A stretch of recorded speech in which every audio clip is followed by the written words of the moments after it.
our next speaker, who unfortunately was unable to join in person due to visa issues, but was able to contribute a recording. And the speaker is Sadia Parkar, who's an instructor at the Department of Pediatrics and Child Health at the Aga Khan University in Karachi in Pakistan, and who's going to be presenting her work on early neurodevelopment.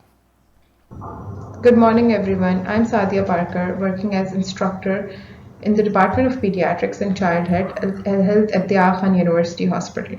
And I'm very excited to present my work on magnetic resonance imaging to assess the neurodevelopmental impact of environment in early years. That is my project. Here is our team that includes Principal Investigator Dr. Sidra Kaleem with the co-PIs, that is Dr. Zahra and Kiran, followed by research coordinators, associate and assistant that help us with recruitments, data collection and analysis of the data. I have no disclosures. Here's the rationale of the study. So the foundation of the brain architecture are laid during the prenatal and early childhood period, when the brain is undergoing its most rapid and plastic phase of development, shaped by interactions between genes and experiences within a background of caregiving and social relationships. Thus, the first 1,000 days of child's life are widely recognized as a sensitive window of development, during which the structural and functional architecture of brain is led, and lifelong patterns of physical, cognitive, and social-emotional health are established. Throughout this period, the fetal and infant brain increases almost threefold in volume, and its neuroarchitecture matures through processes including neurogenesis, migration, and myelination. So here are the objectives of the study. So the first objective is to longitudinally map the trajectories of childhood growth and neurodevelopment from early infancy, that is 1 month to 4 years of age, using longitudinal MRI scanning and neurodevelopmental assessments. The other objective is to investigate the relationships between the modifiable environmental factors, example, early child nutrition and maternal stress, with evolving brain structures, function, and maturing cognitive skills. The last objective is to compare the image quality of high field and low field MRIs. So this research is crucial because the early years are a critical period of brain development. And by identifying how different factors influence this process, we can improve health outcomes and provide targeted support where it is needed the most. So we are here we belong to Pakistan. It's situated in the South Asia, and on the right lower side of the slide there is province called Sindh in green, and Karachi is the capital of Sindh. So it's a low socioeconomic area. So this is a marginalized community where 40% of the population struggle below the poverty line, and the infant mortality rate is very high, that is 51.3 per 1,000 live births. 27% of the children are low birth weight. These statistics are sourced from the Pakistan Demographic Survey, and it paints a stark picture of challenges faced by this community. High poverty levels contribute to limited access of healthcare and nutrition and education. The high infant mortality rate indicates severe deficiencies in prenatal and postnatal care, while the prevalence of low birth weight highlights issues related to maternal and health and nutrition. So these are our field sites where we are working, and these are the sites where there is ongoing surveillance for last 15 years by the Aga Khan University Hospital. So this is the methodology of the study. So the design is the longitudinal cohort design, where we will be enrolling 250 mother-infant dyads from the surveillance sites that we have discussed, and the study is going to end by 2027. Here are inclusion and exclusion criteria. We're looking at the infant and mother dyads divided into 3 groups based on the infant's ages, like group 1 that includes 1 month old, group 2 that includes 3 month old, and group 3 that includes 6 month old infants and their mothers. Participants must be able to provide the consent and commit to be living in the same area for the duration of the study.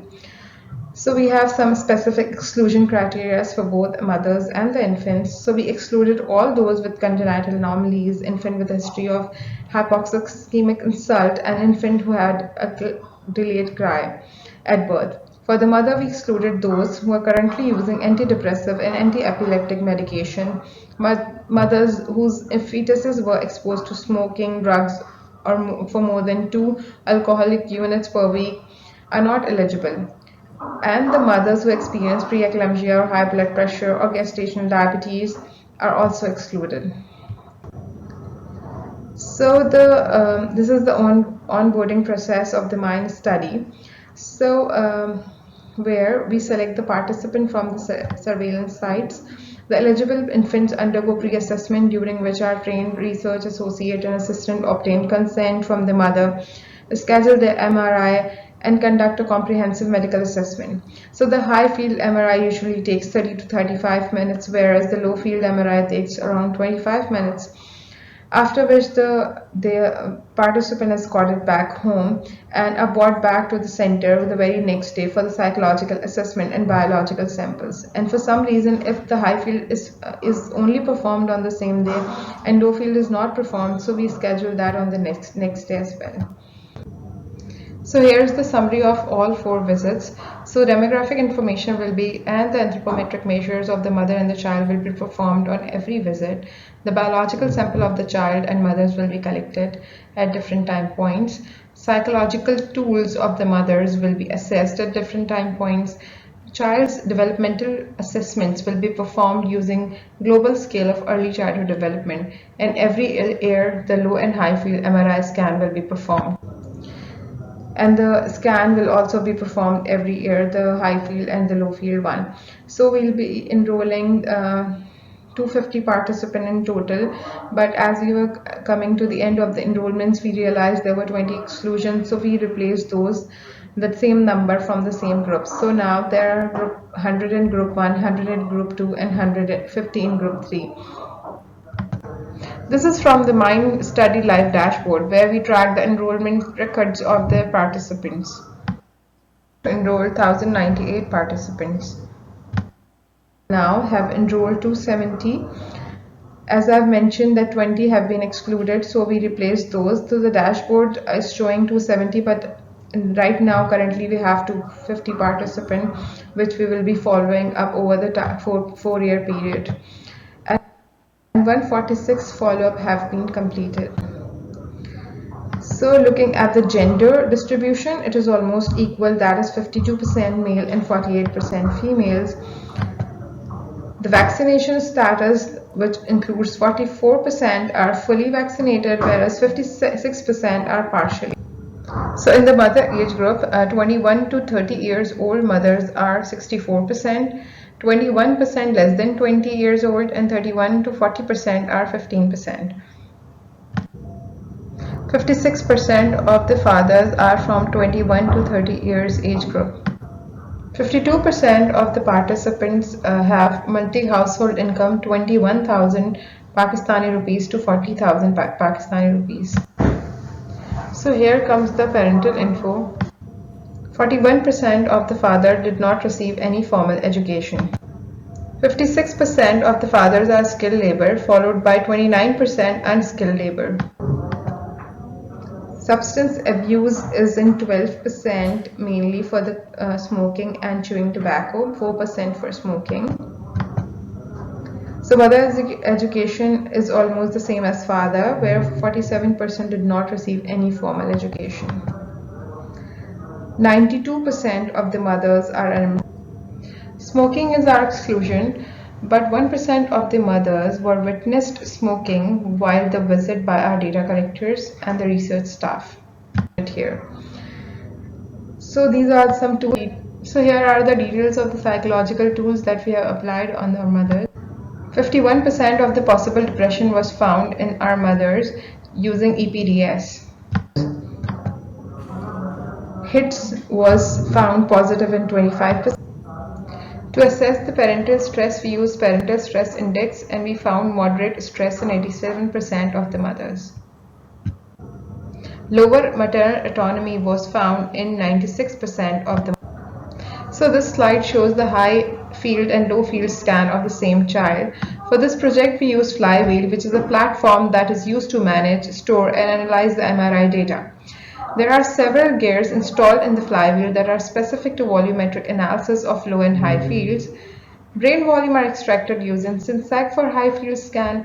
This tool is a specialized software application designed for automated segmentation and analysis of the high field MRI data.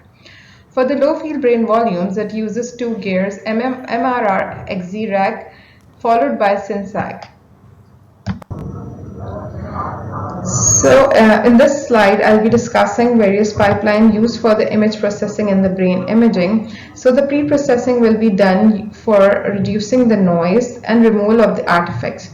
For the low field imaging, super resolution is used. Skull stripping will be performed using BSL BAT and ends brain extraction. There are some other well-known tools as well for the segmentation, which will be helpful for identifying the region of interest and volumetric analysis, that is SynSAG, VolBrain, FSL FAST, FreeSurfer, and Infant FS. We are working on these pipelines for the best results. So here we explored the total intracranial volume by age and gender for low and high fields. The graph reveals a positive correlationship between the child age and total intracranial volume, underscoring the significant increase in the intracranial volume as age progresses, particularly in the high field group. This suggests that the age does contribute to an increase in intracranial volume, but the effect is less pronounced than in the high field group. Furthermore, there is a weak correlation between the gender and low total intracranial volume, suggesting that the males have slightly higher intracranial volume than females in the high field, but the difference is not substantial.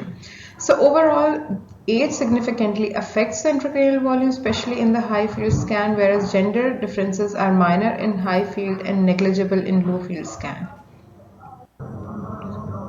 Here we explored the total white matter by the child's age and gender for the high and low field, and also shows similar picture as the total intracranial volume, where we observed the positive association of the total white matter with age and both high and low field.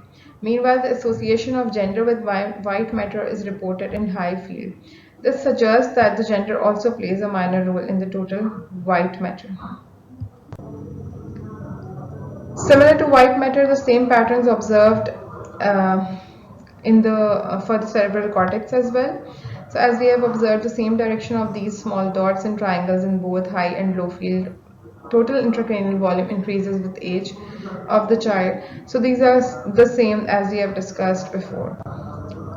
Now comes the head circumference with the high field. So here we are comparing the child's head circumference with their total intracranial volume, cerebral white matter, and cerebral cortex. As you can observe from the direction of the point, the association of the head circumference with the total cranial volume, cerebral white matter, and cortex is very high for high field, while the strength of association is moderate for the low field. We also compared the child's height, weight with the total intracranial volume, the same analysis, and we also found the same results.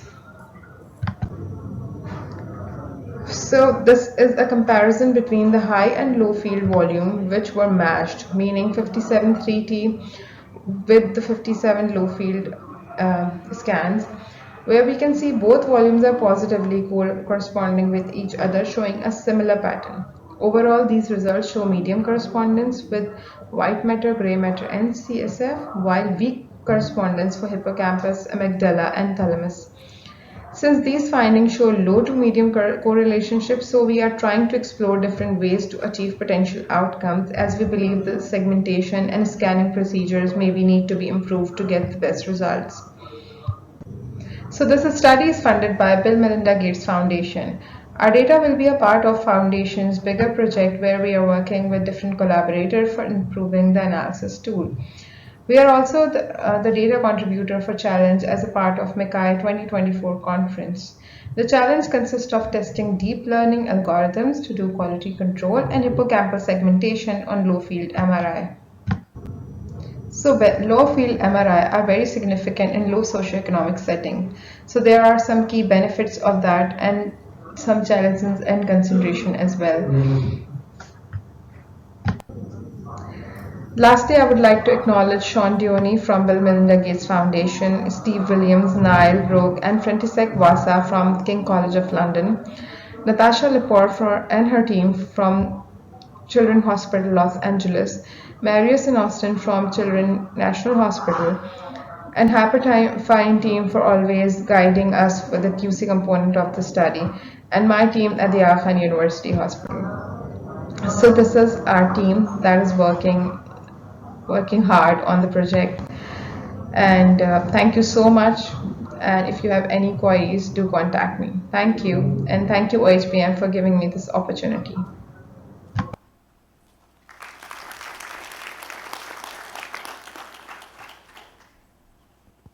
Okay, so we won't be taking questions on this talk, unsurprisingly. I'll just mention a very quick comment on the difference for those of you who saw my results on quite high correspondence between low field and high field, and these results on lower correspondence between those two scanners. I'm not too aware of the details of this data, so I can't comment in great detail, but I'll just mention that, as I mentioned before, the data I presented were adults, very well-behaved adults who stayed very still in the scanner, and that is not the case with children, so it's a much greater challenge to keep children still in the scanner. The other possible discrepancy is that both sets of results, mine and Sadia's, were processed using the same analysis tool, SynthSeg, which has been trained on adult data, and so it's not surprising that it performs much better in adults. And the Unity project that both studies are part of is working on basically developing customized tools for the segmentation of infant and pediatric data. So, you know, the only way is up, basically, for these results. So I'll just say that. But if you have any further questions, please get in touch with Sadia.